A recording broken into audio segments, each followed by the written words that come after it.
तो बच्चों, हम जो टॉपिक आज पढ़ने जा रहे हैं, जिसके क्वेश्चन आंसर हम करने जा रहे हैं, वो है क्वासी कॉन्ट्रैक्ट। ये कॉन्ट्रैक्ट एक्ट का लास्ट चैप्टर है। इसके भी कुछ सिचुएशन बेस्ड क्वेश्चंस हैं। जैसे सबसे पहला क्वेश्चन कहता है, a fruit parcel is delivered under a mistake to R, who consumes the fruits thinking them as a birthday present, what are the remedies available to true owner. यानी कि एक बार ए के पास एक फ्रूट पार्सल आया और उसने सोचा कि किसी ने उसे वो गिफ्ट किया। वो फ्रूट पार्सल उसने सारा का सारा कंज्यूम कर लिया, तो आया था गलती से। तो बताओ ट्रू ओनर के पास ऐसे केस में क्या अधिकार होंगे। तो ये जो क्वेश्चन है, ये बेस्ड है क्वासी कॉन्ट्रैक्ट्स पर। एक्चुअली क्वासी कॉन्ट्रैक्ट होते ही ऐसे कॉन्ट्रैक्ट हैं जिसमें कॉन्ट्रैक्ट हुए बगैर ही लीगल राइट्स और ड्यूटीज अराइज हो जाती हैं। तो इसीलिए पहले इसमें क्वासी कॉन्ट्रैक्ट को समझाया जाएगा, फिर क्वासी कॉन्ट्रैक्ट में मिस्टेक का कॉन्सेप्ट समझाया जाएगा कि कैसे मिस्टेक होने पर भी क्वासी कॉन्ट्रैक्ट बन जाता है। तो देखो, लिखा है, a valid contract must contain essential elements such as offer acceptance, capacity to contract, consideration and free consent etcetera. But sometimes the law implies a promise imposing obligation on one party and conferring right in the favor of other party, even when there is no offer, no acceptance, no genuine consent, no lawful consideration, etc. And in fact, neither agreement nor promise. Such contracts, such cases are not contracts in strict sense, but court recognizes them as relations resembling those of contract and enforces them as if they were a contract. Hence the term quasi-contract, that is resembling a contract. Quasi contracts are based on the principles of equity, justice, and good conscience. Quasi or constructive contract rest upon the maxim that no man must grow rich out of the another person's loss. यानी कि valid contract में वैसे तो कुछ essential element होने ही चाहिए, जैसे offer हो, एक्सेप्टेंस हो, कॉन्ट्रैक्ट करने की कैपेसिटी हो, कंसिडरेशन हो, फ्री कंसेंट हो। हालांकि कभी कभी लॉ इम्प्लाई कर देता है प्रॉमिस और डाल देता है ऑब्लिगेशन से एक पार्टी पर और दे देता है अधिकार दूसरे को, चाहे भले ही उनके बीच में कोई ऑफर एक्सेप्टेंस, कोई कंसेंट, कोई कंसिडरेशन ट्रांसफर वगैरह वगैरह न भी हुई हो। इनफैक्ट हो सकता है उनके बीच में कोई एग्रीमेंट या कोई प्रॉमिस हुआ ही ना हो। ऐसे केसेस कॉन्ट्रैक्ट्स नहीं होते स्ट्रिक्ट सेंस में, लेकिन कोर्ट उन्हें ऐसे कॉन्ट्रैक्ट मानता है जो देखने में कॉन्ट्रैक्ट जैसे लगते हैं और उन्हें एनफोर्स भी करता है जैसे में कॉन्ट्रैक्ट हो। इसी परिस्थितियों को हम क्वासी कॉन्ट्रैक्ट या कॉन्ट्रैक्ट की रिजेम्बलेंस कहते हैं। क्वासी कॉन्ट्रैक्ट इस सिद्धांत पर आधारित है, equity, justice, good conscience. Quasi और कंस्ट्रक्टिव कॉन्ट्रैक्ट इस सिद्धांत पर आश्रित है कि कोई व्यक्ति अपने आप को अनजस्टली दूसरे के लॉस पर अमीर नहीं बना सकता। इन सब बातों को ध्यान में रखते हुए इस केस में हुआ क्या था कि एक फ्रूट पार्सल डिलीवर हुआ था बाय मिस्टेक आर को, जिसने फ्रूट्स कंज्यूम कर लिए थे अपना बर्थडे प्रेजेंट मानकर। ऐसे केस में आर को एक्चुअली रिटर्न करना चाहिए था पार्सल, पर वो तो कंज्यूम हो चुका, इसीलिए उसे पेमेंट कर देना चाहिए जो फ्रूट के अमाउंट का है ट्रू ओनर को। हालांकि कोई कॉन्ट्रैक्ट हुआ नहीं है आर के साथ ट्रू ओनर का, लेकिन फिर भी वो बाउंड है पे करने के लिए लॉ के बारे में या लॉ की दृष्टि को ध्यान में रखते हुए, क्योंकि nobody can enrich himself unjustly at the expense of other, और यही तो है quasi contract. Question number 2, A ने सप्लाई किए बी को, जो कि एक ल्यूनेटिक या माइनर है, जो नेसेसरीज उसकी कंडीशन ऑफ लाइफ के लिए सूटेड है। तो क्या ए एंटाइटल्ड है बी की प्रॉपर्टी से कुछ रिकवर करने के लिए जो नेसेसरी सप्लाई की गई है उसके द्वारा?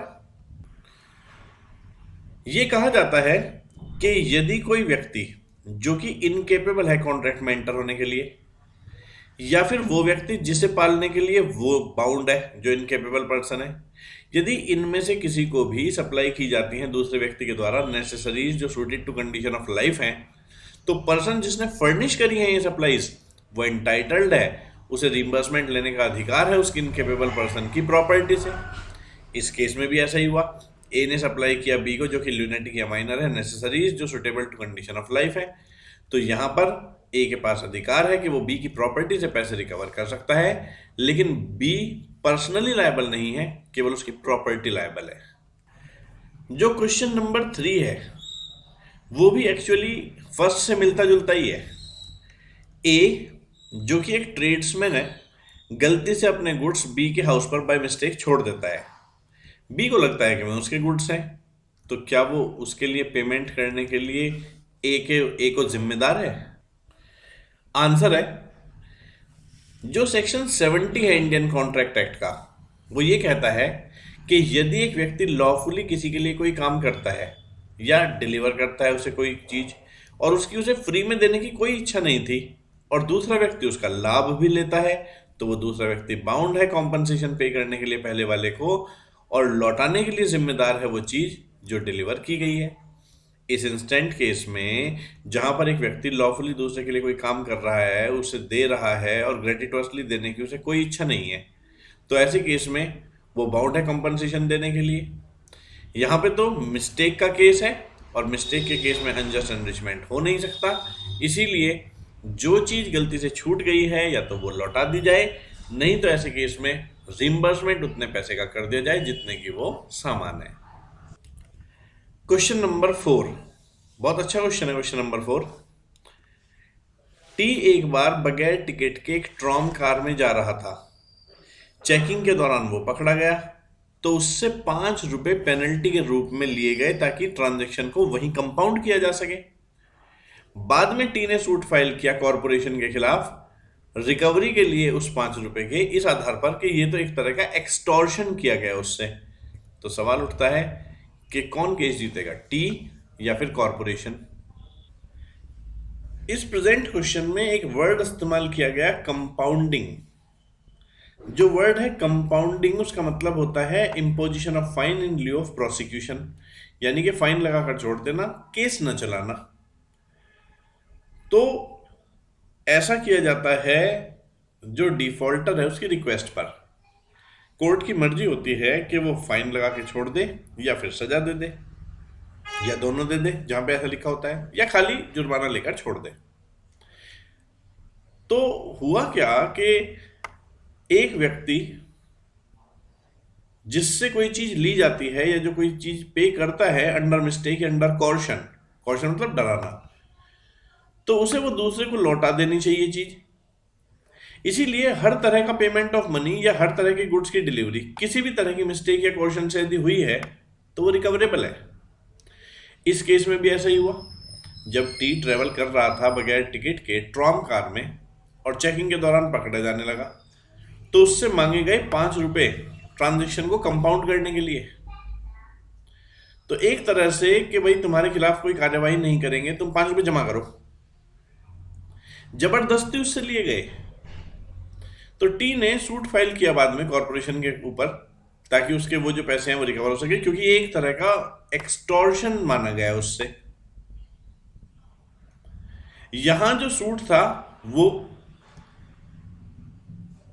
टी के फेवर में ही दिया गया, क्योंकि कोर्ट ने भी माना कि कंपाउंडिंग का अधिकार कोर्ट के पास है, ट्रांजैक्शन को कंपाउंड करने का अधिकार कॉरपोरेशन के पास नहीं है। इसीलिए जबरदस्ती जो पैसे लिए गए थे टी से वो तो वापस करने ही पड़ेंगे। और Trikamdas versus Bombay municipal corporation के केस में ऐसा ही हुआ था, इसीलिए यहां पर केस जीत जाएगा T. Question number 5, question number 5 बहुत अच्छा है, जिसमें कहा गया है कि बी के पास एक लैंड था बंगाल में जो उसने लीज पे ले रखा था ए से, और ए जो कि उस जमीन का जमींदार था। रेवेन्यू ए के द्वारा पेबल थी गवर्नमेंट के प्रति और वो एरियर्स में इकट्ठी हो चुकी थी, इसीलिए गवर्नमेंट ने न्यूज़पेपर में एडवर्टीजमेंट निकलवा दिया था उस लैंड की सेल के लिए। और रेवेन्यू लॉज ये कहते हैं कि कॉन्सिक्वेंस ऑफ सेल ये होगा कि जो बी की लीज है वो हो जाएगी कैंसिल या एन्यूलमेंट हो जाएगा उसका। बी ने सेल ऑफ लैंड को और अपनी लीज को एन्यूलमेंट से बचाने के लिए वो पैसा जो ए को ड्यू था अपनी जेब से पे कर दिया गवर्नमेंट को। अब बात आती है बी के पास क्या अधिकार उपलब्ध है।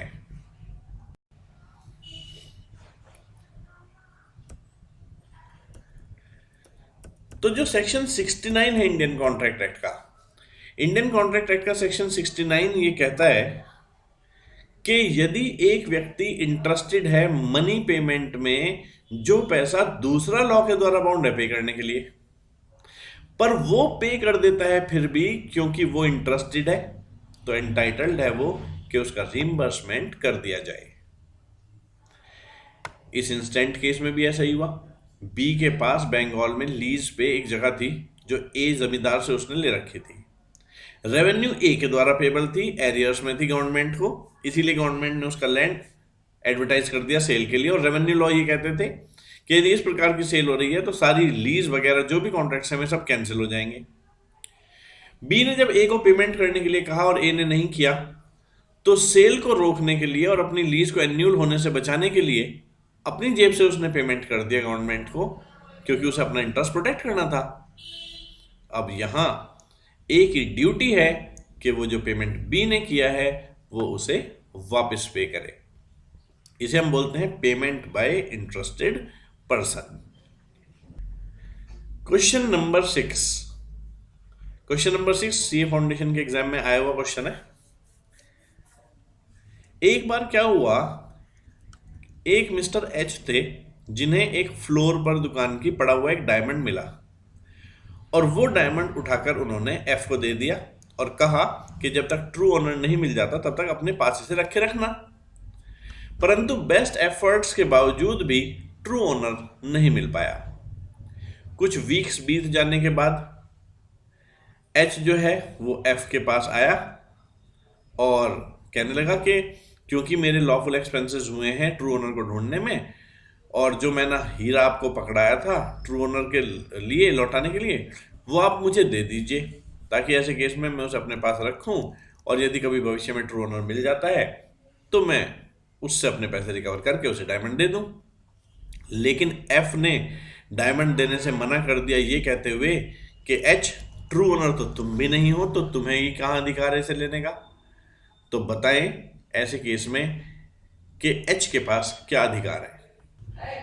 ये क्वेश्चन सेक्शन 71 पर बेस्ड है, responsibility of finder of goods. एक व्यक्ति जिसे दूसरे का सामान मिल जाता है पड़ा हुआ और वो उसे अपनी कस्टडी में ले जाता है, तो उसकी रेस्पॉन्सिबिलिटी ऐसी आ जाती है जैसे बेलमेंट के केस में किसी बेली की होती है, और उसे कहते हैं फाइंडर ऑफ गुड्स। वैसे फाइंडर ऑफ गुड्स की ड्यूटी बनती है कि वो प्रॉपर केयर रखे उस प्रॉपर्टी की, ऑर्डिनरी प्रूडेंस वाले व्यक्ति की तरह। उसके पास राइट नहीं है कि वो उसे किसी और को एप्रोप्रिएट करे, और उसकी ड्यूटी बनती है कि जब ट्रू ओनर मिले तो वो उसे वापस लौटा दे। इस इंस्टेंट केस में भी एच ने पिक किया डायमंड फ्लोर पे जो पड़ा था एफ की शॉप में और हैंड ओवर कर दिया उसे एफ को, और कहा कि जब तक ट्रू ओनर नहीं मिलता अपने पास रख लो। पर बेस्ट एफर्ट्स के बावजूद भी ट्रू ओनर नहीं मिला। कुछ हफ्ते बाद जब उसने कहा कि मेरे लॉफुल एक्सपेंसेस हुए हैं तो उन्हें रिकवर करने के लिए मैं आपसे अपने डायमंड की कस्टडी चाहता हूं, और एफ ने ऐसा करने से मना किया। तो कहा यह जाता है कि जब तक ट्रू ओनर नहीं मिल जाता तब तक फाइंडर ऑफ गुड्स को अपने पास रखे रखने का अधिकार होता है। तो इसीलिए एफ को लौटा देना चाहिए डायमंड एच को, क्योंकि एच ही सही व्यक्ति है जो एंटाइटल्ड है गुड्स को अपने पास रिटेन रखने के लिए जब तक ट्रू ओनर नहीं मिल जाता। क्वेश्चन नंबर 7, ये भी इंपॉर्टेंट क्वेश्चन है। पी जो कि एक कस्टमर था डी की शॉप में आया था, तो उसका एक जो ब्राउच है जो कोट पे लगाते थे वो गिर गया था। तो वहां पर डी के एक असिस्टेंट ने, यानी कि जो उसके वहां पे जॉब करते थे, उन्होंने जब वो ब्राउच उठाया उसे उठाकर ड्रॉअर में रख दिया। ओवर द वीकेंड, संडे गुजरने के बाद मंडे आया। मंडे को लेकिन वो ब्राउच वहां से मिस हो गया और पाया नहीं गया। तो सवाल ये उठता है कि क्या डी लायबल रहेगा। ये जो क्वेश्चन है ये भी फाइंडर ऑफ गुड्स वाले प्रोविजन से ही रिलेटेड है, सेक्शन 71 से। एक व्यक्ति जिसे दूसरे से संबंधित गुड्स मिलते हैं और वो उन्हें अपनी कस्टडी में लेता है तो उसकी ड्यूटी ऐसी आ जाती है जैसे वो बेली हो, और वो फाइंडर ऑफ गुड्स कहलाता है। इसीलिए फाइंडर ऑफ गुड्स को प्रॉपर केयर रखनी चाहिए उस प्रॉपर्टी की, जैसे ऑर्डिनरी प्रूडेंस का कोई भी व्यक्ति अपनी गुड्स की रखता है। उसके पास राइट नहीं है कि वो किसी और को ये गुड्स दे, और जब ट्रू ओनर मिले तो उसकी ड्यूटी बनती है कि वो उसे लौटा दे। इस इंस्टेंट केस में पी जो कि एक कस्टमर था और डी की शॉप में आया, और जो ब्राउच उसने पहन रखा था उसके कोट पे लगा हुआ था वो उसने उसे वही रख दिया, और फिर बाद में वो उसे भूल गई उठाना। एक जो असिस्टेंट था डी की शॉप का, उसे वो मिला और उसने उसे ड्रॉअर में रख दिया ओवर द वीकेंड। मंडे को लेकिन जब ड्रॉअर देखी गई तो वो ब्राउच वहां नहीं था, मिसिंग था वो। तो यहां पर माना जाएगा कि जो डी है उनके यहाँ ऑर्डिनरी प्रूडेंस का ध्यान नहीं रखा गया है, केयर नहीं रखी गई है। जो गुड्स उन्हें मिले थे उन्होंने बेली की जो ड्यूटीज हैं उसका उल्लंघन किया है, इसीलिए यहां रेस्पॉन्सिबिलिटी डी की ही मानी जाएगी।